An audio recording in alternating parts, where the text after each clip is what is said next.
ভগবান খেললে হয় লীলা আর আমরা খেললে হয় খেলা, পার্থক্যটা এখানে। আজও খেলছেন ভগবান শ্রী যমুনার কুল আলো করে, বৃন্দাবনে যমুনার তীর আলো করে ভগবান আজও খেলায় মত্ত। আর এই খেলাটাও যিনি দর্শন করেছেন ইনিও কিন্তু হিন্দু নন, মুসলমান কুলে জন্মেছেন। মুসলমান বৈষ্ণব কবি, মহাপ্রভুর একজন প্রিয় পার্ষদ ছিলেন ইনি। মহাপ্রভু এনাকে এত ভালোবাসতেন, নাম ছিল এনার নাসির মাহমুদ। মহাপ্রভু এনাকে এত ভালোবাসতেন যে প্রসঙ্গক্রমে একদিন বলেছিলেন যে নাসির মাহমুদের গ্রামের একটা কুকুরও আমার প্রিয়। নাসির মাহমুদ তো অনেক দূরের কথা। সেই নাসির মাহমুদের রচিত পদাবলী এটি। ভাবযোগ্য নয়নে ভগবানের খেলা দর্শন করে তিনি অমনি বললেন, খেলাত রাম সুন্দর শ্যাম মোহন মূরতি মধুর ধাম।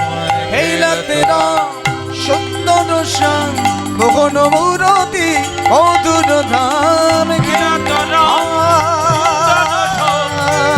মূরতি মধুর ধাম। আগা খেলাত আগা খেলাত পাচনি কাচনি বেত্র বেনু মুরলি খুরলি গান। আগা মুরলি খোরলি গান রে। প্রিয় শ্রীদাম সুদাম মেলি তপন তনয়া তীরেতে গেলি রে। প্রিয় শ্রীরাম সুদাম মেলি আগা তপন তনয়া তীরেতে গেলি রে। প্রিয় শ্রীদাম সুদাম মেলি আজি তপন তনয়া। কোথায় খেলছেন ভগবান? তপন তনয়া তীরেতে গেলি। তপন মানে কি ও মায়েরা? সূর্য। আর তনয়া মানে কন্যা বা মেয়ে, সূর্যের কন্যা। কি নাম? হ্যাঁ এই তো, বাহ ঠিকঠাক। সূর্যের ছেলের নাম যম, সূর্যের কন্যার নাম হলো যমুনা। ওই যে ভাই ফোঁটার দিনটা মনে করলেই তো বেরিয়ে যায়। হ্যাঁ, ভাইয়ের কপালে ফোঁটা দিয়ে বলো না যে ভাইয়ের কপালে দিলাম ফোঁটা, জমির দুয়ারে পড়লো কাটা, যমুনা দেয় জমকে ফোঁটা। তাহলে যম সূর্যের পুত্র হলে যমুনা সূর্যের কন্যা। সেই তপন তনয়া তীরেতে গেলি রে। প্রিয় শ্রীরাম সুদাম মেলি তপন তনয়া তীরেতে গেলি রে।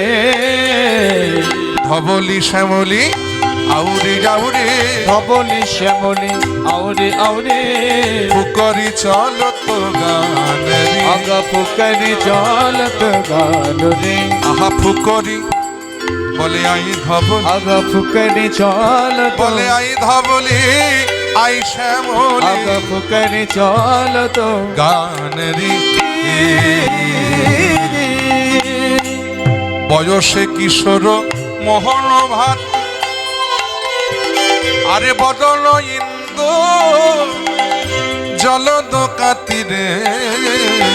বয়সে কিশোর মোহন ভাতি বদন ইন্দু জলদ কাতিরে। এই দেখুন আজকের খেলার যিনি নায়ক, খেলার যিনি মধ্যমণি, পদকর্তা তার রূপের বর্ণনা দিচ্ছে। তাকে দেখতে কেমন? বয়সে কিশোর মোহন ভাতি, আরে বদন ইন্দু। ইন্দু মানে হলো চাঁদ, বদনখানা চাঁদের মতো। জলদ কান্তি, জলদ মানে মেঘ, কান্তি মানে অঙ্গকান্তি, তার মেঘের মতো গায়ের বর্ণ, তাই বললেন জলদ কান্তি রে। বয়সে কিশোর মোহন ভাতি বদন ইন্দু জলদ কাতিরে। এবার তাকে সাজিয়েছে সখারা কি দিয়ে জানেন? বলে কি দিয়ে? ওই যে চারুচন্দ্রা গুঞ্জাহার। ওই চারুচন্দ্র গুঞ্জাহার। আহা চারুচন্দ্রা গুঞ্জাহার। ওই চারুচন্দ্র গুঞ্জাহার। গুঞ্জাহার মানে গুঞ্জা ফল দিয়ে মালা গাঁথা হয়েছে। গুঞ্জা ফল চেনেন মায়েরা? গুঞ্জা ফল চেনেন? চেনেন না? আচ্ছা আমি চিনিয়ে দিচ্ছি। আগেকার দিনে গ্রামে গঞ্জে বনে বাদারে অনেক হয়ে থাকতো, এখন খুব একটা দেখা যায় না। তবে সোনা মাপার জন্য স্বর্ণকারের দোকানে ব্যবহার করা হয়। কি করা হয় তো না, এখন লাগে না, আগে লাগতো। এই লাল লাল কালো কালো ছোট ছোট ফল, এক ধরনের কুচ ফল বলি আমরা ওটাকে, ওটার ভালো নাম হলো গুঞ্জা ফল। সেই গুঞ্জা ফল দিয়ে মালা গেঁথে দিন সখারা গোবিন্দকে পড়াবেন বলে। তাই চারুচন্দ্রা গুঞ্জাহার, ওই চারুচন্দ্র গুঞ্জহার, মদন মোহন ভাঙরে আগমতল মোহন ভানু রে। আগম নিগম বেদসার লীলাই করত গোঠ বিহার রে। আগমনি গম বেদসার লীলায় করত গোঠ বিহার রে। আহা নাসির মামুদ করত নাসির মামুদ করত আর, নাসির মামুদ করত ওই নাসির মামুদ করত আর। চরণে শরণ দান, আগা চরণে শরণ দান রে। চরণে শরণ আমি শরণে নিলাম, চরণে শরণ তোমার রাঙা চরণে শরণে নিলাম। তোমার রাঙা চরণে শরণে নিলাম। আর কিছু চাই না, আর কিছু চাই না, আর কিছু চাই না, আর কিছু চাই না। তোমার চরণ বিনা আর কিছু চাই না। তোমার চরণ বিনা আর কিছু চাই না। যেন দিও না, যেন দিও না, আমি চাইলেও কিছু দিও না। আমি চাইলেও কিছু দিও না। আমি হয়তো চাইলেও কিছু চাইতে পারি, চাইলেও যেন দিও না। আমি চাইলে কিছু আহা। চাইতে পারি, চাইলেও যেন দিও না।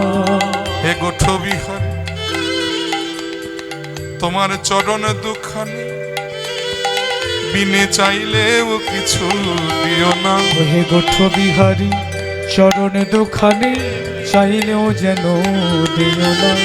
আরেকটি কথা গোবিন্দ তোমায় বলে রাখি, আর বলা হয় কি না হয় এই বেলা তুমি মন দিয়ে শুনে রাখো কথাটি। বলে কি, আমি যবন বলে যেন দূরে ঠেলো না, আমি যমন বলে যেন দূরে ঠেলো না। আমি যবন বলে যেন দূরে ঠেলো না। আমি যবন বলে যেন দূরে ঠেলো না। হে গোঠ বিহার বংশীধারী আমার এই নিবেদন করা রইল। আমরা গোঠ বিহারী বংশীধারী আগা গোঠ বিহারী বংশীধারী, আগা গোঠ বিহারী বংশীধারী, আগা গোঠ বিহারী বংশীধারী। নিবেদন করা রইল ওই চরণ বিনে আমায় দিও না। এই ভগবান খেলছেন ওদিকে ব্রহ্মলোকে বসে। ব্রহ্মা চতুরানন ব্রহ্মা, সৃষ্টিকর্তা ব্রহ্মা, তিনি মনে মনে চিন্তা করছেন ভগবানের ওই খেলা দেখে যে ও নাকি ভগবান। ওই যে বৃন্দাবনের বনে বনে ঘুরে ঘুরে গরু চড়িয়ে বেড়ায়, রাখাল বালকদের গোয়াল আর ছেলেদের সঙ্গে খেলা করে, তাদেরকে কাঁধে নেয়, তাদের কাঁধে করে, তাদের কাঁধে চড়ে, আবার তাদের এঁটো খায়। ও নাকি ভগবান। ভগবান তো কখনো গরু চড়ান না, ভগবান তো কাউকে কাঁধে করেন না, ভগবান তো কারো এঁটো খান না। তুমি কেমন ভগবান, আমি তোমায় পরীক্ষা করব। এই বলে অজ্ঞানতার অন্ধকারে মত্ত হয়ে ব্রহ্মা ভগবানকেই পরীক্ষা করবার জন্য তিনি ব্রহ্মলোক হতে নেমে এলেন বৃন্দাবনের যমুনা পুলিনে। ভগবান যখন সখাদের সঙ্গে খেলায় মত্ত, সেই সুযোগে ব্রহ্মা ভগবানের নবলক্ষ ধেনুগণকে চুরি করে গিরি গোবর্ধন পাহাড়ের গুহাতে লুকিয়ে রাখলেন তার রুদ্ধ করে। এদিকে ভগবান খেলতে খেলতে হঠাৎ গোচারণে তাকিয়ে দেখেন যে একটাও ধেনু বৎস নাই। ধবলি, ওরে ও শ্যামলি,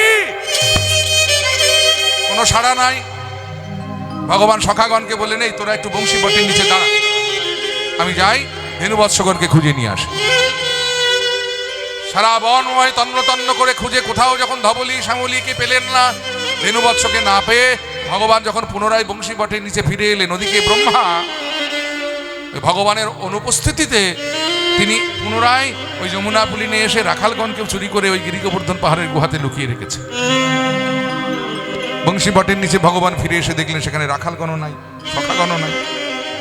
বড় অবাক হলেন যে ওরাই বা কোথায় গেল আর এরাই বা কোথায় গেল। সঙ্গে সঙ্গে তিনি নয়ন মুদে অন্তর্নেত্রে জানতে পারলেন সকলেই ওই ব্রহ্মার কার সাজি। মনে মনে ঈষৎ হাসলেন ভগবান যে ব্রহ্মা, অজ্ঞানতার অন্ধকারে মত্ত হয়ে তুমি আমায় পরীক্ষা করতেও ছাড়লে না। তুমি ভুলে গেছো যে তোমার সৃষ্টিকর্তা আমি। আজ জগতের মাঝে আমি তোমায় সৃষ্টিকর্তা সাজিয়েছি, তোমায় দায়িত্ব দিয়েছি জগৎকে, এই জগতে সৃষ্টি করবার জন্যে। আর সেই দায়িত্ব পেয়ে তুমি নিজেকে এত বড় ভাবতে শুরু করেছো যে আমায় পরীক্ষা করলে তুমি। বেশ, পরীক্ষা যখন করেছো তার উপযুক্ত শাস্তি তোমায় পেতেই হবে। সঙ্গে সঙ্গে ভগবান কি করলেন? ইচ্ছাময় নিজের ইচ্ছাতেই নিজ অঙ্গ থেকে সৃষ্টি করলেন সেই রাখালগণ আর ধেনু বৎসগণকে। তাদের নিয়ে ঘরে ফিরলেন, পরদিন আবার তাদের নিয়ে গোচারণে এলেন। এমনি করে চলতে লাগলো প্রায় 1 বৎসর কাল। প্রায় 1 বৎসর কাল পূর্ণ হবার কিছুদিন পূর্বে ব্রহ্মা আবার ব্রহ্মলোকতে একদিন যমুনা পুলি নিয়ে তাকিয়ে দেখলেন যে রাখালগণ আছে, ধেনুগণ আছে। অবাক হলেন ব্রহ্মা, আশ্চর্য ব্যাপার, আমি এদের সবাইকে তো চুরি করেছিলাম, হরণ করেছিলাম, তাহলে ওরা কি ওই গুহা থেকে পালিয়ে এলো? এই ব্রহ্মা ছুটতে ছুটতে গিরি গোবর্ধন পাহাড়ের গুহাতে গিয়ে দ্বার উন্মুক্ত করে দেখছে সেখানেও আছে, আবার যমুনা পুলিনে তাকিয়ে দেখছে যে সেখানেও আছে। তাহলে এরা কারা আর ওরা কারা? এই বড় চিন্তায় পড়লেন ব্রহ্মা। সাথে সাথে তিনি ধ্যানে বসলেন আর ধ্যান যোগে জানতে পারলেন যে ইনি সেই পরম ব্রহ্ম শ্রী শ্রী নারায়ণ। আছাড় খেয়ে পড়লেন ব্রহ্মা ভগবানের রাতুল রাঙা চরণে, চরণ দুটো জড়িয়ে ধরে নয়নের জলে বদন ভাসে ব্রহ্মা বললেন, অপরাধ ক্ষমা করো,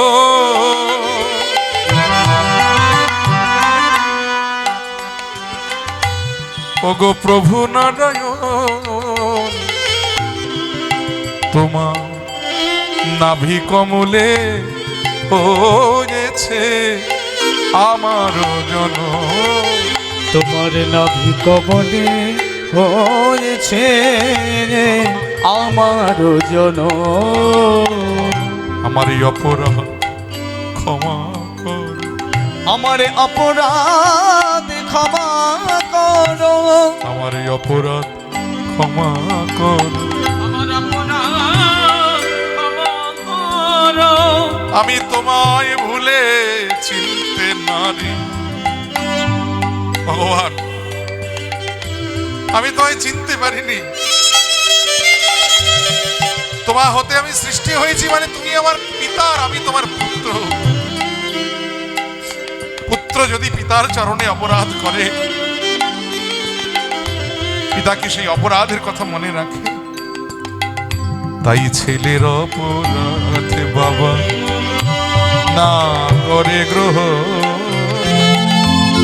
তুমি মোরে ক্ষমা করো এই নিবেদন। আমি তোমার চরণ অপরাধী, তোমার চরণে অপরাধী, ক্ষমা করো।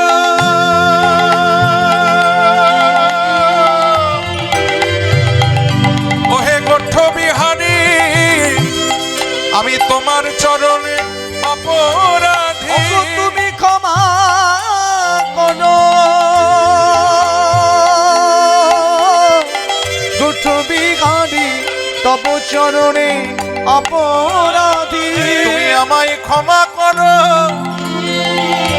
ওহে গোষ্ঠ বিহারী, তোমার চরণে আমার এই মিনতি, তুমি ক্ষমা করো গোষ্ঠ বিহারী, তোমার চরণে আমার এই মিনতি, তুমি ক্ষমা করো গোষ্ঠ বিহারী, জয় গৌর হরি বল। বা ক্ষমা করো গোষ্ঠ বিহারী, চরণে আমার এই বিনতে, তুমি ক্ষমা করো গোষ্ঠ বিহারী, চরণে আমার এই বিনতে, ক্ষমা করো গোষ্ঠ কিবা তব চরণে অপরাধী। এবার উত্তর না পাইয়া ব্রহ্মা ভাবিলেন মনে, ক্ষমা নাহি পাইলাম ওই প্রভুর চরণে। ক্ষমা নাহি পারি না প্রভুর চরণে। তাই আমি প্রায়শ্চিত্ত করিব পাপ ধরায় জনমিয়া, জন্মিব ঘৃণিত কুলে পাষণ্ড হইয়া।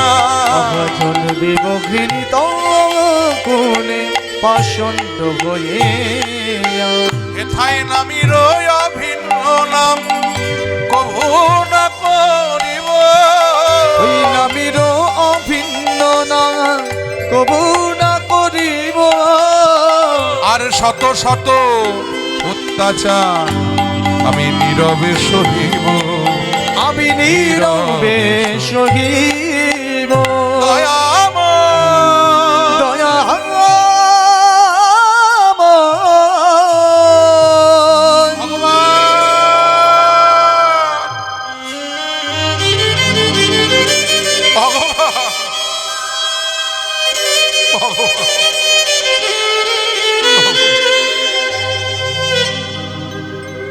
অজ্ঞানতার অন্ধকারে মত্ত হয়ে আমি তোমায় চিনতে পারিনি প্রভু।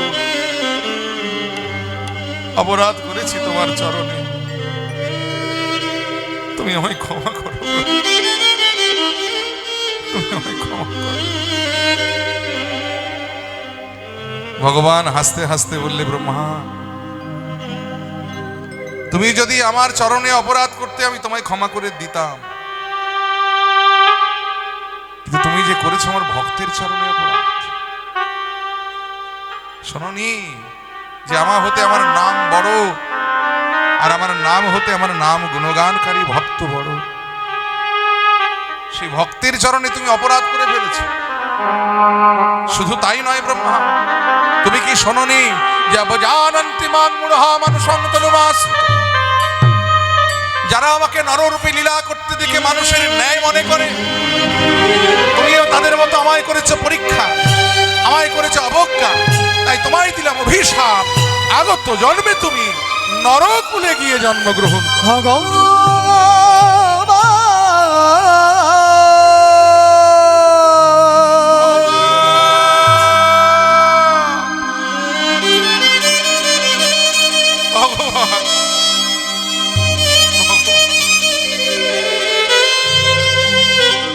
স্বয়ং সৃষ্টিকর্তা ব্রহ্মা আমি, আজ আমি এসেছিলাম তোমার চরণে ক্ষমা চাই, কিন্তু ক্ষমা তো পেলাম না প্রভু, উল্টে পেলাম অভিশাপ। দাও ঠাকুর দাও, তুমি আমায় অভিশাপ দাও, তাতে আমার দুঃখ নাই। তবে একটি প্রার্থনা তোমার চরণে আছে। বলে কি, এই জন্মে আমি যেমন তোমার লীলা মাহাত্ম্য জানতে না পেরে, বুঝতে না পেরে আমি তোমায় অবজ্ঞা করেছি, পরীক্ষা করেছি, কিন্তু কথা দাও ওই নরকুলে গিয়ে যেন আমার সেই ভুলটি না হয় ঠাকুর। আমি যেন নরকুলে গিয়ে তোমার লীলা মাহাত্ম্য জানতে পারি, বুঝতে পারি। তুমি দয়া করো, তুমি কৃপা করো। ভগবান হাসতে হাসতে বললে, ব্রহ্মা আমার এতদিন ধারণা ছিল তুমি বড় বোকা, কিন্তু আজকে দেখলাম যে তুমি বড়ই চালাক।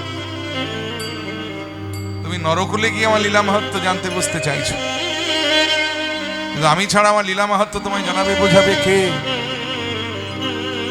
তাহলে যে আমাকেও তোমার সঙ্গে ওই নরকুলে গিয়েই জন্ম নিতে হবে। ঠিক আছে, বাসনা যখন একবার করেছো, আর নাম যখন আমার ভক্তবাঞ্ছা কল্পতরু, আমি কথা দিলাম এই বৃন্দাবন ছেড়ে নদিয়ায় গিয়ে যেদিন আমি গৌরাঙ্গ হব, ব্রহ্মা তুমি সেদিন হবে ব্রহ্ম হরিদাস। আমার লীলা মাহাত্ম্য তুমি জানতে পেরে জগৎকে দান করবে, তবে জগতে জানবে। আমি সেই দিন তোমার বাসনা পূর্ণ করব। তবে শোনো ব্রহ্মা, আমার রাখালগণ আর ধেনুবৎসগণকে চুরি করে তুমি যে আচরণ করেছো, তাতে তুমি যবনের পরিচয় দিয়েছো। তাই নরকুলে তোমার জন্ম হবে বটে, তবে জন্মাবে তুমি হিন্দু ব্রাহ্মণের ঘরে, কিন্তু পালিত হবে মুসলমানের ঘরে।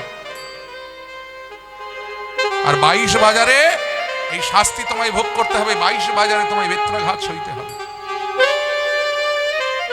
ব্রহ্মা বললেন, প্রভু তোমার শাস্তি আমি মাথা পেতে নিলাম, কিন্তু আমার আরেকটি বাসনা আছে।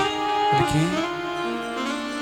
এই জন্মে তুমি আমায় 4খানি বদন দিয়েছো, সেই 4 বদনেও তোমার নাম করে বদনের স্বাদ আমার মেটে না। কিন্তু নরকুলে গিয়ে তো আমি 4টি বদন পাবো না, আমি পাবো মাত্র 1টি বদন। সেই এক বদনে আমি তোমার নাম করে কেমন করে বদনের স্বাদ মেটাবো? তাই আশীর্বাদ করো যে নরকুলে গিয়ে ওই 1টি বদন পেলেও সেই এক বদনে যেন আমি সারা দিনে তোমার নাম লক্ষ লক্ষ লক্ষ আর বদন ভরে উচ্চারণ করতে পারি। হরি বল, হরি বল, হরি বল। আজ থেকে আনুমানিক প্রায় 550 বছর পূর্বে অধুনা বাংলাদেশের সাতক্ষীরা জেলার কেড়াগাছি বলে একটি গ্রাম, যেটা পুরাকালে যশোর জেলার বৃহত্তর যশোরের অন্তর্গত ছিল, সেই যশোরকে ভেঙে আবার খুলনা জেলা হলো। সেই খুলনা জেলার বুড়হন গ্রাম নামে পরিচিত ছিল, কিন্তু বর্তমানে ওটি সাতক্ষীরা জেলার মধ্যে পড়েছে। খুলনা ভেঙে আবার সাতক্ষীরা হয়েছে। সেই সাতক্ষীরা জেলার কেড়াগাছি বলে ওই গ্রামটির নাম এখন পরিচিত। বাংলাদেশে কীর্তন গাইতে গিয়ে আমার একবার সৌভাগ্য হয়েছিল হরিদাসের জন্মস্থল দর্শন করবার।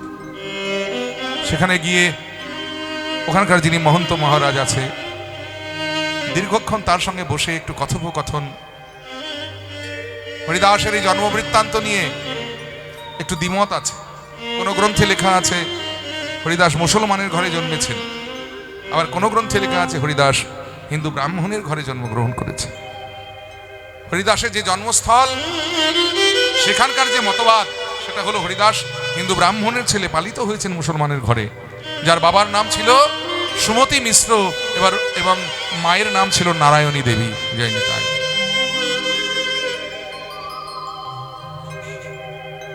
3 দিন মাত্র বয়স হলো যখন পিতৃবিয়োগ হয়ে গেল। তখনকার দিনে হিন্দু ব্রাহ্মণ সমাজের একটা কৌলিন্য প্রথা চালু ছিল যে স্বামী মারা গেলে তার স্ত্রীকে সতী প্রমাণ করবার জন্য স্বামীর চিতাতে সহমরণে যেতে হতো, যার নাম ছিল সতীদাহ প্রথা। গ্রামের যারা গণ্যমান্য ব্যক্তি, যারা সমাজের সমাজপতি, তারা ওই ছোট্ট 3 দিনের শিশুটির কথা কেউ ভাবলো না। ওর মাকেও শ্মশানে নিয়ে গিয়ে ওর পিতার চিতাতে জীবন্ত জ্বালিয়ে দেওয়া হলো। দাহ কার্য করে যখন সকলে ঘরে ফিরছেন, একজন বললেন, মোড়ল মশাই, ওই ছোট্ট শিশুটির কি হবে? পাশ থেকে একজন বললেন, অত ভেবে চিনতে লাভ নেই, ওর বাবা মা যখন চলেই গেছে, মরেই গেছে, অতএব ওকে ওর বেঁচে থেকে আর লাভ কি, গলা টিপে ওকে মেরে দাও। কিন্তু সমাজপতি বললেন, না, অকারণে কেন শিশু হত্যা করব? অকারণে কেন ওই পাপের ভাগীদার হবে? এক কাজ করো, দুপুরবেলা উঠানের মধ্যে জল ঢেলে রোদের মধ্যে শুইয়ে দাও, ওকে মারতে হবে না, ও এমনিতেই মরে যাবে। কথা মতো দুপুরবেলা রোদের মধ্যে উঠানে জল ঢেলে ওকে শুইয়ে দেওয়া হলো। ছোট্ট শিশুটি মা মা বলে চিৎকার করে কাঁদছে। পাড়া প্রতিবেশীদের বিধান দিয়ে দিল যে ওকে কেউ স্পর্শ করলে তাকে জাতিচ্যুত হতে হবে। সেই ভয়ে কেউ ছুতেও পারল না। কিন্তু ওই পথে দিয়ে যাচ্ছিল হবিবুল্লাহ দর্জি নামক এক মুসলমান। এই হবিবুল্লাহ তিনি অনেক চেষ্টা করেও তার বেগম আমিনার কোলে এখনো একটি সন্তান দিতে পারে নাই। একে তার অতৃপ্ত পিতৃহৃদয়, তারপরে ওই ছোট্ট শিশুটির কান্না তার কানে গিয়ে যখন বিঁধল, গৃহের দ্বারে দাঁড়িয়ে চিৎকার করে বললেন, কে আছো গো? ছেলেটি কাঁদছে, ওকে ধরো। কিন্তু কেউ যখন এগিয়ে এলো না, একজন প্রতিবেশী বেরিয়ে বলল, মোল্লা সাহেব, ওকে ধরবার কেউ নাই, কারণ ওর ত্রিকুলে কেউ নাই। ওর 3 দিন মাত্র বয়স, ওর পিতৃবিয়োগ হয়ে গেছে। সমাজপতিরা ওর মাকে সতী প্রমাণ করবার জন্য ওর পিতার চিতাতে জীবন্ত জ্বালিয়ে দিয়েছে, আর ওকে ওই উঠানের মধ্যে রোদের মধ্যে জল ঢেলে শুইয়ে দিয়েছে। আমরা যদি স্পর্শ করি, আমাদের প্রতি বিধান দেওয়া আছে, ওকে স্পর্শ করলে আমাদের জাতিচ্যুত হতে হবে। হবিবুল্লাহ হাসতে হাসতে বললেন যে, আমি তো তোমাদের সমাজের কেউ নই, আমি স্পর্শ করলে তো কোনো ক্ষতি নাই। এই বলে হবিবুল্লাহ ছুটে গিয়ে ওই ছোট্ট শিশুটিকে যখন কোলে তুলে নিয়েছে, এদিকে খবরটা পাড়ায় রটে গেল। সমাজপতিরা ছুটে এলেন, চিৎকার করে বলে, মোল্লা সাহেব, আপনি মুসলমান হয়ে হিন্দু ব্রাহ্মণের ছেলেকে কোলে নিয়েছেন, আজ থেকে আমরা ওকে সমাজচ্যুত করলাম, আমরা ওকে জাতিচ্যুত করলাম।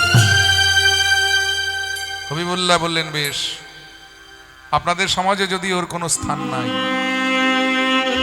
তাহলে আমি আমার সমাজে নিয়ে যাই। ছোট্ট শিশুটিকে কোলে নিয়ে আনন্দে নাচতে নাচতে হবিবুল্লাহ যখন ঘরে ফিরে এলেন, বেগম আমিনাকে ডেকে বললে, আমিনা, আমিনা, এই দেখো আমি যেমন তোমার জন্য কি এনেছি। আমিনা তাড়াতাড়ি করে ঘরের বাইরে এসে দেখছে যে হবিবুল্লাহর কোলে ছোট্ট একটি শিশু, সদ্যজাত একটি শিশু। অমনি আমিনা চমকে উঠলেন, কি কার সন্তান তুমি? না না না না, তুমি ভেবো না যে আমি চুরি করেছি। আসলে ও হলো হিন্দু কুলীন ব্রাহ্মণের ছেলে। 3 দিন হলো ওর বয়স, ওর পিতৃবিয়োগ হয়ে গেছে। ওর মাকে সমাজপতিরা সতী প্রমাণ করবার জন্য ওর পিতার চিতাতে জীবন্ত জ্বালিয়ে দিয়েছে।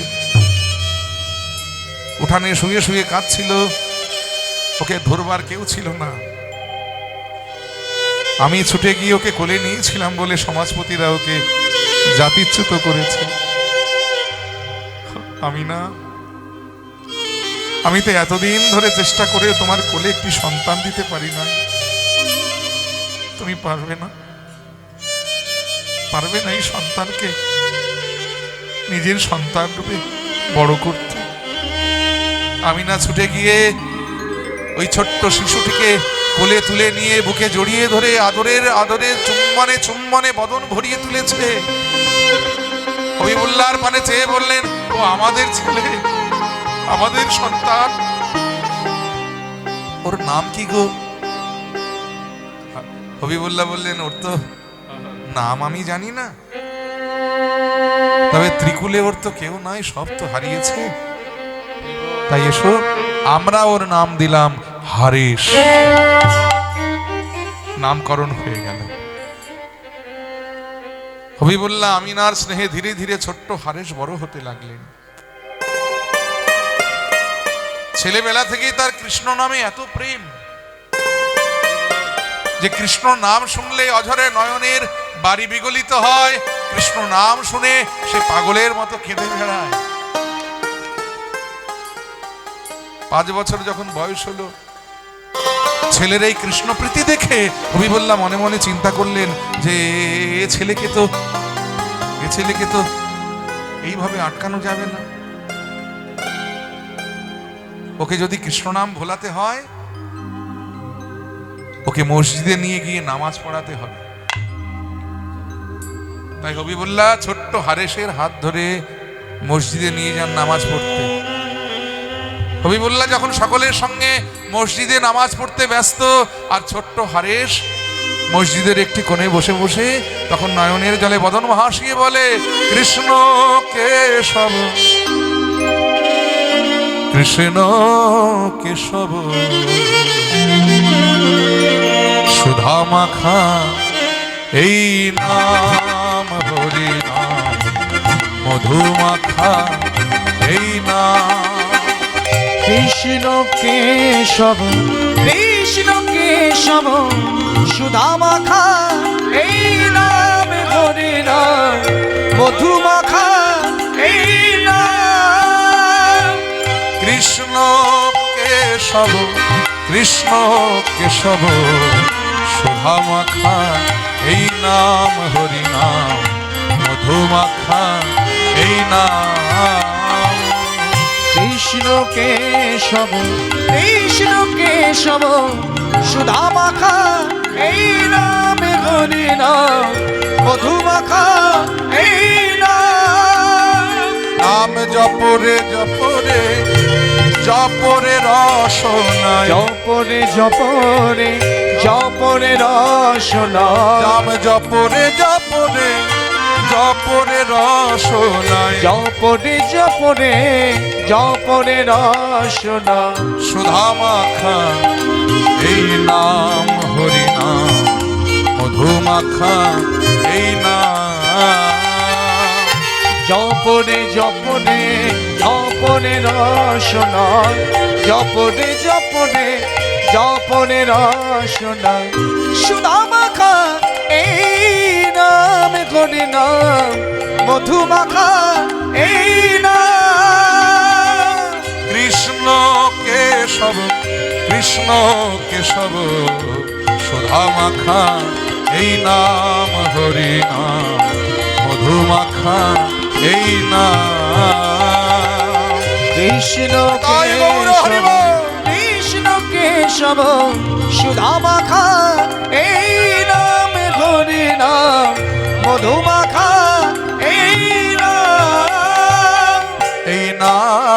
জপ হলো আপনারে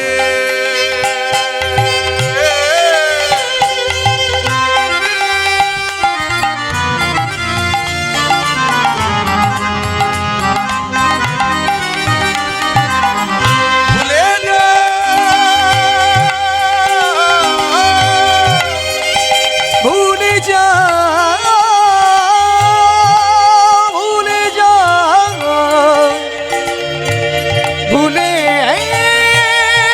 ভুলে যা কে তুমি কে আমি এই নাম জপ হলো আপনারে ভুলে যাও তৃষা প্রেম পারাবারে এই নাম জপ ভুলো আপনারে ভুলে যাও তৃষা প্রেম পারাবারে জপরে জপরে জপরে রসনা জপরে জপরে জপরে রসনা নাম জপরে জপরে জপরে রসনা জপরে জপরে জপরে রসনা সুধা মাখা এই নাম হরি নাম মধু মাখা এই নাম জপরে জয় গৌর জপরে হরি বল। জপরে রসনা জপরে জপরে জপরে রসনা সুধা মাখা এই নামে হরি নাম মধু মাখা এই নাম কৃষ্ণ কেশব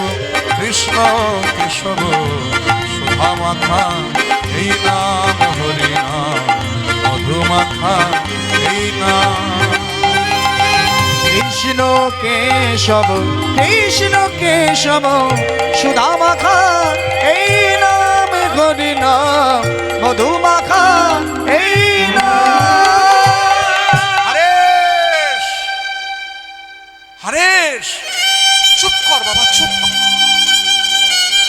এই নাম করা আমাদের গুনাহ আমাদের পাপ ওরে আমরা হলাম মুসলমান তুই আল্লাহর নাম কর বাবা আল্লাহর নাম কর হরেশ বলছে পিতা কতবার তো ভেবেছি এই নাম আমি আর কখনো করব না কিন্তু আমি ভাবলে কি হবে নাম যে আমায় ছাড়ে না পিতা অনেক চেষ্টা করেও হারেশের বদন থেকে কৃষ্ণ নাম ছাড়ানো গেল না অনেক চেষ্টা করেও হারেশের বদন থেকে যখন কৃষ্ণ নাম ছাড়ানো গেল না দিন যায় বয়স বাড়তে থাকে শৈশব ছাড়িয়ে কৈশোর কৈশোর ছাড়িয়ে যৌবনে পা দিলেন হারেশ আর যত বয়স বাড়তে থাকে তত কৃষ্ণ নামের অনুরাগ কৃষ্ণ প্রীতি কৃষ্ণ প্রেম তারও আরো বর্ধিত হতে থাকে অবশেষে একদিন মুসলমান সমাজের মধ্যে চাপা গুঞ্জন রটে গেল ওই হবিবুল্লাহ ছেলে হারেশ ও জবন হয়ে হিঁদুয়ানি করে যে নাম করতে আমাদের নিষিদ্ধ সেই নাম করে এই ছেলে সমাজে থাকলে এর সাথে সাথে আমাদের আরো 5টা ছেলে নষ্ট হবে অতএব এই ছেলে সমাজে না থাকাই হলো আমাদের সমাজের জন্য শ্রেয় একদিন হবিবুল্লাহকে ডেকে বললেন পাড়ার যারা গ্রামের যারা গণ্যমান্য ব্যক্তি সমাজের যারা গণ্যমান্য ব্যক্তি হবিবুল্লাহকে ডেকে বলেন হবিবুল্লাহ ছেলেকে সাবধান করো তা নইলে আমরা ওকে কিন্তু সমাজ থেকে বের করে দিতে বাধ্য হব হবিবুল্লাহ আমি না কত বোঝালেন কিন্তু কিছুতেই বদন থেকে কৃষ্ণ নাম ছড়াতে পারলেন না হারেশ অবশেষে একদিন বিচার সভা বসলো আস্তে গো এত কথা কেন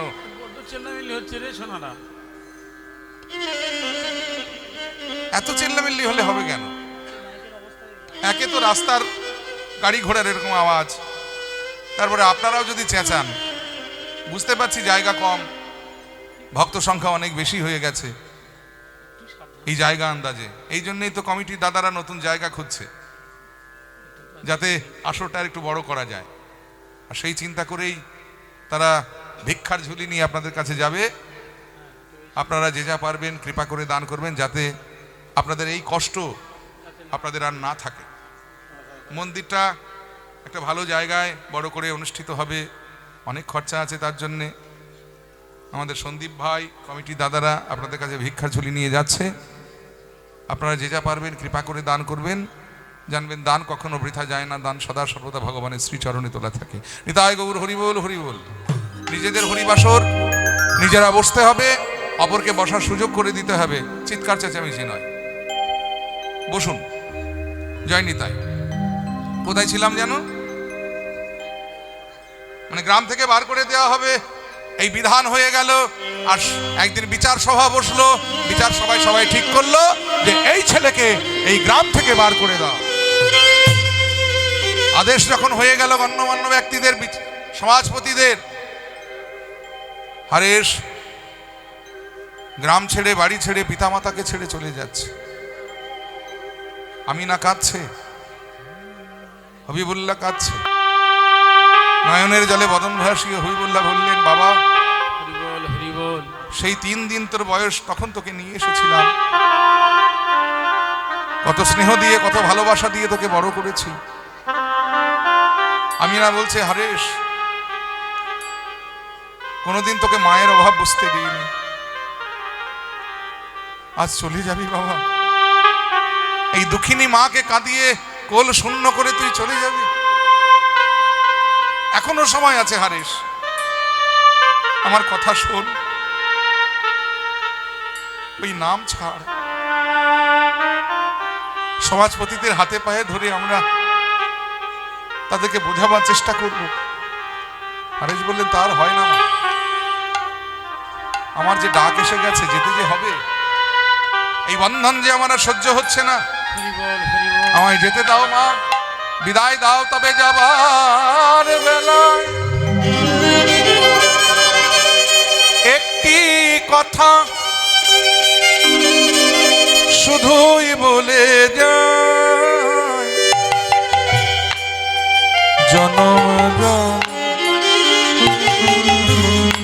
এই হরিনাম আমি যেন গাই। জবানের বেলায় একটি কথা শুধু বলে যায়, জনম জনম এই করে না আমি যেন গাই। যাবার বেলা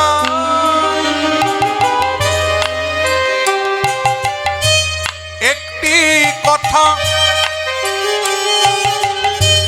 শুধুই বলে যায়, জনম জনম এই হরিনাম আমি যেন গাই। যাবার বেলায়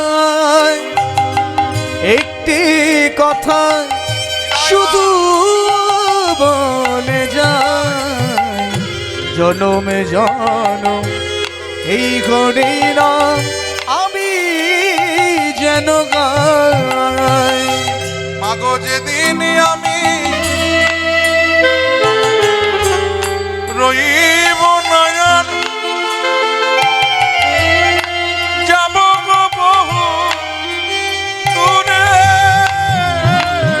মাগো যেদিন আমি মা রইব নয়ন, যাব গো বহু দূরে। যেদিন আমি রইব নয়ন, যাব গো বহু দূরে। ওগো যেদিন আমি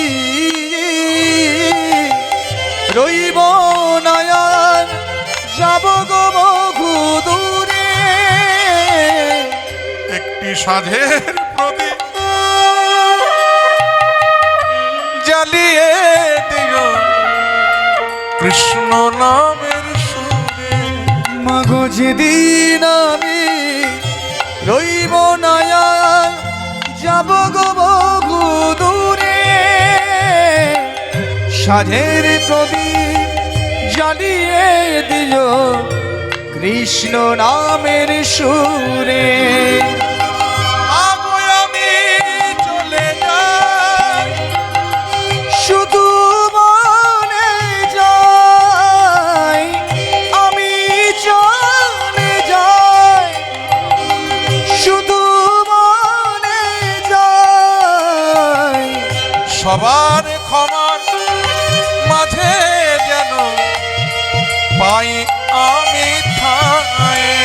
মাগো আমি চলে যাই, শুধু মনে যাই, সবার ক্ষমা মাঝে যেন পাই আমি চাই। আমি চলে যাই, আমি চলে যাই, শুধুই বলে শুধু যাই, বলে যাই, আমি চলে যাই। আমি চলে যাই। কৃষ্ণ নামের ডালি মাথায় করে, কৃষ্ণ নামকে সম্বল করে, সকল কিছু পরিত্যাগ করে, পিতা মাতাকে ছেড়ে, সংসার ছেড়ে, ঘর ছেড়ে, গ্রাম ছেড়ে, অজানা অচেনা পথের উদ্দেশ্যে হারেসে যখন রওনা দিলেন, বদনে উচ্চারণ হচ্ছে কৃষ্ণ নাম।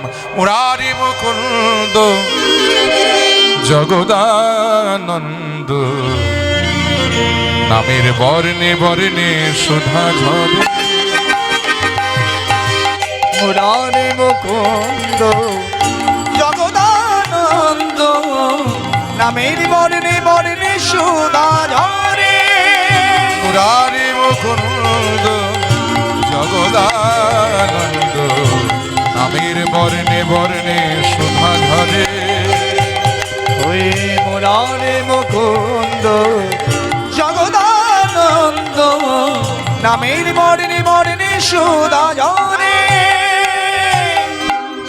দয়াল শিরোমণি করুণা রক্ষণী, দয়াল শিরোমণি করুণা রক্ষণী।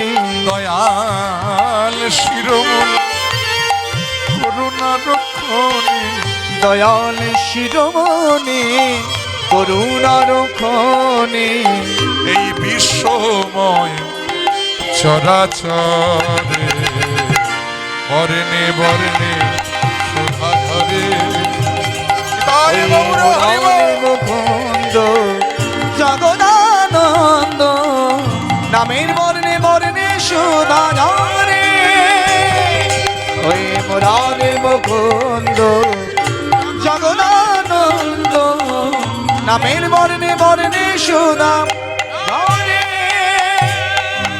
হুজুর, হুজুর, সকল যবন হিন্দু হয়ে গেল। হুজুর, সকল যবন হিন্দু হয়ে গেল। বলে কেন? না ওই যে যবনের ছেলে হয়ে হিন্দুয়ানি করছে, আমাদের নিষিদ্ধ নাম ওই কৃষ্ণ নাম করে বেড়াচ্ছে। কি তার নাম? কে সে? আগে হবিবুল্লাহ ছেলে, নাম হলো তার হারেস। এই কে আছে? এই, যা ওকে ধরে নিয়ে আয়। এই কয়েকজন পেয়াদা ছুটে গেলেন, হারেসকে ধরে নিয়ে কাজীর দরবারে এনে উপস্থিত করলেন। গোড়ায় কাজী। তখনকার দিনে এই বাংলার বুকে আমরা তিনজন কাজীর নাম পেয়ে থাকি। একজন হলেন নবদ্বীপের বিচারপতি ছিলেন, যার নাম ছিল মলয় চাঁদ কাজী, যিনি মহাপ্রভুর হাতে উদ্ধার হয়েছিলেন। আর একজন হলেন এই গোড়ায় কাজী, যিনি ছিলেন পান্ডুয়ার কাজী। এনার ভালো নাম ছিল দুর্মুখ কাজী, ডাক নাম ছিল গোড়ায় কাজী।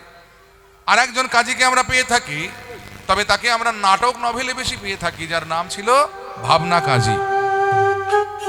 ওই যে সোনাই দিঘি মনে আছে, ভাবনা কাজী। এই তিন কাজীর নাম আমরা বাংলার বুকে সেই সময় পেয়েছি। এই পান্ডুয়ার কাজী, গোড়ায় কাজী, তার দরবারে গিয়ে মুসলমান ভাইয়েরা যখন নালিশ জ্বালানের হারেসের নামে, তখন পেয়াদারা গিয়ে, কাজীর পেয়াদারা গিয়ে হারেসকে ধরে নিয়ে এলেন, কাজীর সম্মুখে উপস্থিত করলেন। হারেস করজোরে কাজীর সম্মুখে দাঁড়িয়েছে। কাজী সাহেব বললে, তুমি নাকি জবন হয়ে হিন্দুয়ানি করো, ওই নাম তোমাকে ছাড়তে হবে। হুজুর, আমি তো কতবার ভেবেছি নাম আমি আর করব না, কিন্তু আমি ভাবলে কি হয়, নাম যে আমায় ছাড়ে না হুজুর। ও তাহলে তুমি ছাড়বে না ওই নাম? হুজুর আপনি হয়তো আমার বদনের কৃষ্ণ নাম বন্ধ করতে পারবেন, কিন্তু আমার হৃদয় মাঝে যে দিবানিশি কৃষ্ণ নাম হচ্ছে, সেই নামকে আপনি কেমন করে বন্ধ করবেন হুজুর? ও তাহলে তুমি ছাড়বে না কৃষ্ণ নাম? এই কে আছিস? ওকে নিয়ে যা, ওকে পান্ডুয়ার 22 বাজারে নিয়ে যা, ওকে বেত্রাঘাত কর। জবন হয়ে যদি কেউ হিঁদুয়ানি করে তার এই শাস্তি প্রাপ্ত। মারতে মারতে ওর বদন থেকে কৃষ্ণ নাম ছাড়িয়ে ফেলবি। তা যদি না পারিস তাহলে মারতে মারতে ওকে মেরে ফেলবি। আর তাও যদি না পারিস তাহলে আমার হাতে তোরা মোর। কাজীর আদেশ হয়ে গেল। কয়েকজন পেয়াদা হারেসকে নিয়ে গেলেন পান্ডুয়ার 22 বাজারে। 22 বাজার মানে কিন্তু 22 খানা বাজার নয়। 22 বাজার মানে হলো একই বাজারের মধ্যে 22 রকমের বাজার। দেখবেন আগেকার দিনে বড় বড় হাটে এরকম বাজার হতো না, একটা হাট, বড় হাট, সেখানে বিভিন্ন প্রকারের বাজার। কোথাও বাঁশের হাট, কোথাও ধানের হাট, কোথাও চালের হাট, কোথাও সবজির হাট। সেই রকম পান্ডুয়ার 22 বাজার তখনকার দিনে খুব বিখ্যাত বাজার ছিল। সেই 22 বাজারে নিয়ে যাওয়া হলো হারিসকে। পথে ফেলে হারেসের পায়ে দড়ি বেঁধে দুজন পেয়াদা পথ দিয়ে হারেসকে টানছে, আর কয়েকজন পেয়াদা পেছন থেকে বেত্র দিয়ে চাবুক দিয়ে আঘাত করছে আর বলছে, হরেশ কৃষ্ণ নাম ছা, হরেশ কৃষ্ণ নাম ছা, হরেশ কৃষ্ণ নাম ছা। আর হরেশ সেই বেত্রের আঘাত তার অঙ্গে লাগছে, আর সেই জগদীশ্বরকে ডাকছে আর বলছে, হে কৃষ্ণ, হে কৃষ্ণ, কৃষ্ণ নাম ছা, তুমি করুণাময়, তুমি করুণা আমায়। কৃষ্ণ নাম ছা, তুমি করুণা করো, তুমি করুণা করো। ওরা তো জানে না ওরা কি অপরাধ করেছে, এসব জীবের প্রভু তুমি করো প্রসাদ, তুমি করুণাময়, করুণা করো। হে দয়াময়, হে জগদীশ্বর, ওরা জানে না ওরা কি অপরাধ করছে। ওরা ভাবছে ওরা আমায় মারছে, কিন্তু আমি তো জানি প্রভু যে সব মারগুলো তোমার অঙ্গে গিয়ে পড়ছে।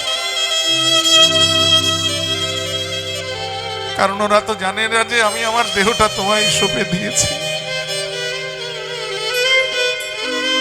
আমার অঙ্গের প্রত্যেকটি আঘাত তুমি তোমার অঙ্গে গ্রহণ করছো দয়াময়।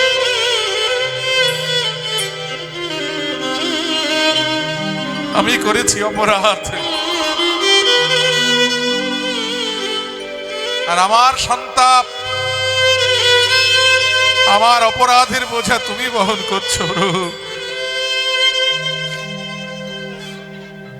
হরিনামার মানুষ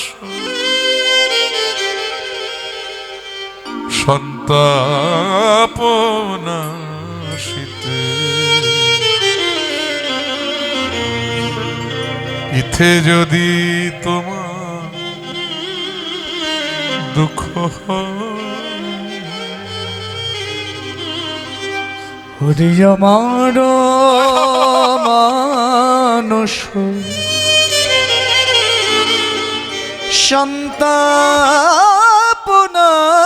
সন্তাপনাশিতে, ইথে যদি তোমার দুঃখ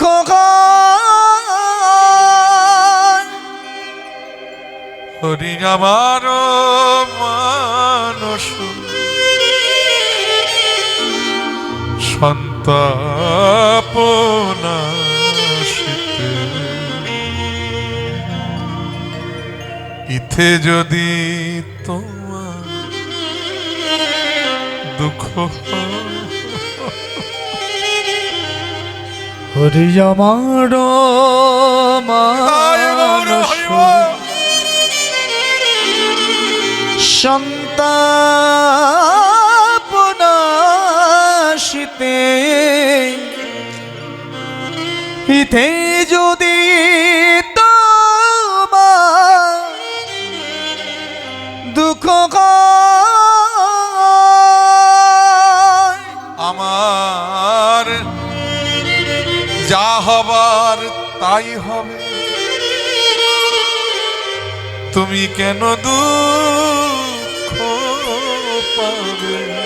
আমার যাহাবার তাই হবে, তুমি কেন দুঃখ পাবে?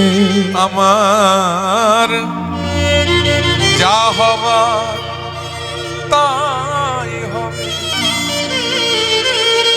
তুমি কেন দুঃখ পাবে?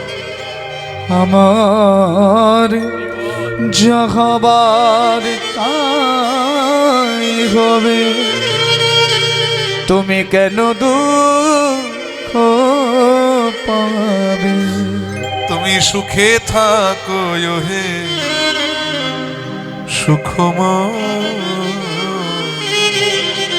হরি আমার তাই গৌর হরি বল। মানুষ সন্তাপনাশিতে হিতে যদি তোমার দুঃখ হয়, আমায় ফেলে একা বন্ধুহীন দেশে কোথা রইলে হরি, তুমি কোথা রইলে বসে? আমায় ফেলে একা বন্ধু হীন দেশে কোথা রইলে হরি, তুমি কোথা রইলে বসে? আমায় ফেলে একা বন্ধুহীন দেশে কোথা রইলে হরি, তুমি কোথা রইলে বসে? আমায় ফেলে একা বন্ধুহীন দেশে কোথা রইলে হরি, তুমি কোথা রইলে বসে? আমি তোমারই উদ্দেশ ফিরি দেশে দেশে, আমি তোমার উদ্দেশে ফিরি দেশে দেশে। আমি কবে পাবো নব পরিচয়? হরি আমার মানুষ তাই গৌর হরি বল হরি বল। সন্তাপনাশিতে ইতে যদি তোমার দুঃখ হে দয়াময়, হে জগদীশ্বর, হে করুণাময়, ওরা জানে না ওরা কি অপরাধ করছে। ওরা তো অবোধ, ওরা তো নির্বোধ। ওদের তুমি ক্ষমা করে দিও প্রভু, ওদের তুমি ক্ষমা করে দিও, ওদের তুমি ক্ষমা করে দিও। পেয়াদারা মারতে মারতে হাঁপিয়ে গেছে, আর কারো শরীরে শক্তি নাই। একে অপরে বলা বলি করছে, ভায়া এ খেয়ে কত মারলাম, মারতে মারতে মারতে মারতে আমরা হাঁপিয়ে গেলাম, অথচ ওর বদন থেকে কৃষ্ণ নাম ছাড়াতেই পারলাম না। আমরা যতবার ওকে কৃষ্ণ নাম ছাড়তে বলছি, ততবার যেন কৃষ্ণ নাম আমাদেরই বদনে সার হয়ে গেল। শাস্ত্র বললেন, বাবা এটা নামের দাহিকা শক্তি। নাম আপনি জেনেই করুন আর অজান্তেই করুন, ইচ্ছাতেই করুন আর অনিচ্ছাতেই করুন, নাম তার দাহিকা শক্তি প্রকাশ করবেই করবে। যেমন আগুনে যদি কেউ হাত দেয়, সে জেনেই দিক আর অজান্তেই দিক, ইচ্ছাতেই দিক আর অনিচ্ছাতেই দিক, হেলাই দিক আর অবহেলাই দিক, আর একজন বৃদ্ধই দিক আর বালকই দিক, আগুন কিন্তু তার ক্রিয়াটা করবে, হাতটাকে পোড়াবে। তেমনি কৃষ্ণ নামের একটা দাহিকা শক্তি আছে। শাস্ত্রে বললেন যে কৃষ্ণ গালি দিয়েও যদি কেউ করে কৃষ্ণ নাম উচ্চারণ, সে নাম হয় জীবের একদিন মুক্তির কারণ। তার প্রমাণ স্বয়ং অজামিল। সারা জীবন ভালো কিছু করেননি, পাপ ছাড়া পুণ্য কিছু, যদিও প্রথম জীবনে অজামিল শাস্ত্রজ্ঞ পণ্ডিত ছিলেন, ব্রাহ্মণের ছেলে, শাস্ত্রজ্ঞ পণ্ডিত এই অজামিল, কিন্তু সবার সবকিছু তো ভালো হয় না। শাস্ত্রজ্ঞান ছিল কিন্তু স্বভাবটা একটু খারাপ ছিল, মাঝে মধ্যে একটু খারাপ পাড়ায় যাওয়ার অভ্যেস ছিল।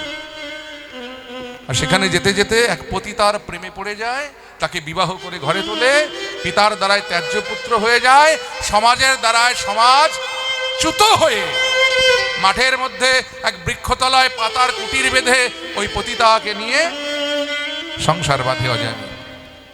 2-4 দিন যেতে না যেতেই অজামিলের গিন্নি বললেন, দেখো পতিতালয়ে অনেক সুখ সম্পদ ছেড়ে তোমার হাত ধরে এখানে এসেছি, এই কুড়ে ঘরে থাকবার জন্য নয়, আমার চাহিদা তোমায় পূরণ করতে হবে। বলে কোত্থেকে করব?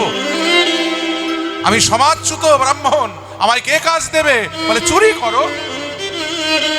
এই দেখুন সঙ্গদোষ। শাস্ত্রজ্ঞ বেদজ্ঞ পণ্ডিত ব্রাহ্মণ, অজামিল ওই পতিতার সঙ্গগুণে চোর হয়ে গেলেন। প্রথম জীবনে ছোটখাটো চুরি, তারপরে বড় বড় চুরি, তারপরে যখন একে একে অজামিলের ঔরসে ওই পতিতার গর্ভে 9টি পুত্র সন্তান জন্মালো, তারা ধীরে ধীরে বড় হলো, তাদেরকে ট্রেনিং দিয়ে অজামিল একটা ডাকাতের দল তৈরি করে ফেললেন। এলাকায় এত নাম ছড়িয়ে গেল অজামিলের যে আশেপাশে 7-8 গ্রামে অজামিলের নামে বাঘে গরু এক ঘাটে জল খায়। মানুষ ভয়ে তটস্থ, এমনকি ছোট ছোট ছেলে মেয়েরা যদি খেতে না চায়, ঘুমোতে না চায়, তাদের মায়েরা ভয় দেখিয়ে বলে সোজা বেটা নেই তো অজামিল আ যায়গা। কিন্তু শাস্ত্রে বলে দেখুন, কৃষ্ণ কৃপা জগৎময়, কিন্তু মহতের কৃপা কোনো কোনো ভাগ্যবানের হয়। কৃপা কি করে হয় দেখুন। অযোধ্যা থেকে এক রাম ভক্ত, নাম তার রামদাস স্বামী, তিনি তার শতাধিক শিষ্যবর্গ নিয়ে পদব্রজে পায়ে হেঁটে বৃন্দাবন যাচ্ছিলেন। আর বৃন্দাবন যাত্রার পথেই অজামিলের গ্রাম পড়ে। অজামিলের গ্রামে আসতেই সূর্য অস্তাচলে যেতে বসেছে, সন্ধ্যা হতে চলেছে। ভাবলো আজকের এই রাত্রিটা যদি গ্রামে কোনো ভক্তের বাড়িতে কাটিয়ে দেওয়া যায়। পথে একজন যুবককে দেখে বললেন, হ্যাঁ বাবা, এই গ্রামে কোনো ভক্তের বাড়ি আমায় একটু দেখিয়ে দিতে পারো? বলে কেন পারবো না, হ্যাঁ, এই গ্রামে বিরাট এক ভক্ত থাকে, নাম তার হলো অজামিল। ওই যে মাঠের মাঝখানে দেখবেন বৃক্ষতলায় বিরাট এক অট্টালিকা, ওটা হলো অতের বাড়ি। মনে মনে যুবক বলছে যে যেখানে পাঠালাম একবার গিয়ে দেখো যে খাতির যত্ন কিরকম হয়। দুষ্টু ছেলের তো অভাব নেই পাড়ায়। আমাদের পাড়াতেও দেখবেন এরকম দুষ্টু ছেলে 2-4টে পাওয়া যায়। যাই হোক, সাধু বাবা চলে গেলেন, সাদা মনে কাদা নেই। অজামিলের বাড়িতে এসে উপস্থিত, দরজায় কড়া নেড়ে ডাকলেন, ভক্ত বাবা, অজামিল বাড়িতে আছো বাবা? আর এই ডাক শুনে ভাগ্যিস অজামিল বাড়িতে ছিল না। অজামিলের বউ তাড়াতাড়ি করে গৃহের দ্বার খুলে দেখছে শতাধিক সাধু দাঁড়িয়ে আছে তার বাড়ির সামনে। চমকে উঠলেন, বাপরে এত সাধু, ভাগ্যিস সে বাড়িতে নেই, নইলে লঙ্কাকাণ্ড হয়ে যেত এখন। কারণ সাধু 2 চোখে দেখতে পারে না। অজামিলের গিন্নি বললেন, কি ব্যাপার সাধু বাবা, আপনারা এখানে কেন? না, এটা তো অজামিল ভক্তের বাড়ি। বলে কে বলেছে অজামিল ভক্তের বাড়ি? হ্যাঁ, আপনারা ভুল ঠিকানায় এসেছেন। এটা অজামিল ডাকাতের বাড়ি, কুখ্যাত ডাকাত অজামিল। নাম শোনেননি? যার নামে বাঘে গরু এক ঘাটে জল খায়। সাবধান, সাধু দু চোখে দেখতে পারে না, এক্ষুনি মানে মানে বিদায় হন, নইলে এসে বললে কিন্তু আর রক্ষা নেই। মাগো, বড় আশা করে এসেছিলাম, আজকে রাত্রিটা একটু না বাবা, না বাবা, না, এখানে হবে না বাবা, এ ঘর সাধু সেবার জন্য নয়। মা, আমরা বড় ক্ষুধার্ত, সেবার আয়োজন একটু। না বাবা, এ ঘরে সাধু সেবা দেবার মতো কিছু নাই। যা দেখছো সবই ওই ডাকাতির ধন। কৃপা করে এখান থেকে আপনি বিদায় নিন। সাধু বাবার আর করে কি? অগত্যা যখন চলে যাচ্ছে, অজামিলের স্ত্রী মনে মনে ভাবছে যে এমন ঘরে আমি জন্ম নিয়েছি, আর এমন ঘরে আমি বসত করি যে গৃহের দ্বারে সাধু এলো, অথচ সাধু সেবা করব সে সৌভাগ্য আমার নয়। তবে শুনেছি যে অন্যে দোষ আছে, কিন্তু শুকনো আটায় তো কোনো দোষ নাই শুনেছি। বলে দেখবো একবার, সাধু বাবা, আপনারা যদি বৃক্ষতলায় বসেন, আমি যদি গৃহ থেকে আটা দিই। হ্যাঁ মা, খুব চলবে, খুব চলবে। বেশ, তাহলে বসুন, আমি ব্যবস্থা করছি। সেবার আয়োজন হলো। ভগবানের নামে নিবেদন করে যেই সাধু বাবারা প্রসাদ পেতে যাবে, এমন সময় অজামিল এসে উপস্থিত। আর বাড়ির সামনে এত সাধু দেখে উনি চিৎকার করে বলে, কি ব্যাপার, এত সাধু কেন? আর অজামিলের গলার আওয়াজ পেয়ে অজামিলের গিন্নি বাড়ি থেকে বেরিয়ে এসে বলেন, এই যে গলা নামিয়ে কথা বলো, ওনাদেরকে ওখানে আমি থাকতে বলেছি। অজামিল চুপসে গেলেন, চুপসে গেলেন। দেখেছে, যার ভয়ে বাঘে গরু এক ঘাটে জল খায়, 7-8 গ্রামের মানুষ যার ভয়ে তটস্থ, সে বাড়িতে আর একজনকে ভয় পায়। কি বাবা, আপনারা পান? বাবাদের জিজ্ঞেস করছে, আপনারা ভয় পান? এখানে যারা আছেন তারা বুকে হাত দিয়ে বলতে পারবেন যে বাড়িতে গিন্নিকে ভয় পান না? সত্যি কথা বলবো, সত্যি কথা বলি, আমিও ভয় পাই। আরেকটি সত্যি কথা বলি, ভয় পাওয়া ভালো। কেন জানেন? তাতে সংসারে একটা বাঁধন থাকে। ভাগ্যিস অজামিল ভয়টা পেত। আর এই ভয় পাওয়ার কারণে অজামিলের প্রাপ্তিটা কি হলো জানেন? পরদিন সকালবেলা সাধু বাবারা যখন চলে যাচ্ছে, তখন অজামিল তাকে ডেকে সাধু বাবা বললেন, এই যে অজামিল, বলুন, বাড়িতে সাধু সেবা দিলে বাবা দক্ষিণা দেবে না? আবার দক্ষিণা? অজামিলের বাবা বলে, ওই সাধুদের সঙ্গে কেউ এরকম ভাবে কথা বলে? ভদ্রতা শেখনি? সাধু বাবাদের সঙ্গে ওইভাবে কথা বলতে হয়? তোমার ধন দৌলতের অভাব আছে, সাধু বাবা দক্ষিণা চেয়েছে, দিয়ে দাও। অজামিল বলেন, বলুন কি দিতে হবে? বেশি কিছু নয় বাবা, আমি সর্বত্যাগী সাধু, ধন সম্পদ আমার প্রয়োজন নাই। কি করবো ওগুলো দিয়ে বলো বাবা? তবে গৃহস্থের ঘরে সাধু সেবা দিলে আর দক্ষিণা না দিলে তো অকল্যাণ হবে বাবা, এই জন্যই চাওয়া। কি দক্ষিণা দিতে হবে বলুন? শোনো অজামিল, আমি এসে লক্ষ্য করলাম তোমার স্ত্রী গর্ভবতী, আর আমার দূরদর্শিতা দিয়ে আমি লক্ষ্য করলাম তোমার স্ত্রীর গর্ভে যে সন্তানটি আসছে, এটিও পুত্র সন্তান। বাবা, আমার ভোজন দক্ষিণা স্বরূপ তোমার এই পুত্রটি যখন ভূমিষ্ঠ হবে, তার নাম রেখো নারায়ণ। অজামিল কথা রেখেছিলেন, ছোট ছেলেটার নাম রেখেছিলেন নারায়ণ। অজামিলের যখন মৃত্যুশয্যা, যমদূত এসেছে, সমন এসেছে অজামিলকে নিয়ে যাবার জন্যে, যে অজামিল জীবনে কোনোদিন কাউকে ভয় পায়নি, আজকে যমদূতদের দেখে, সমনকে দেখে অজামিল ভয়ে কেঁদে উঠেছে আর ডেকে বললেন, দাঁড়া রে সমন, আর কিছুক্ষণ আমার কিছু কাজ আছে বাকি, আমার কিছু কাজ আছে বাকি। দাঁড়া রে সমন,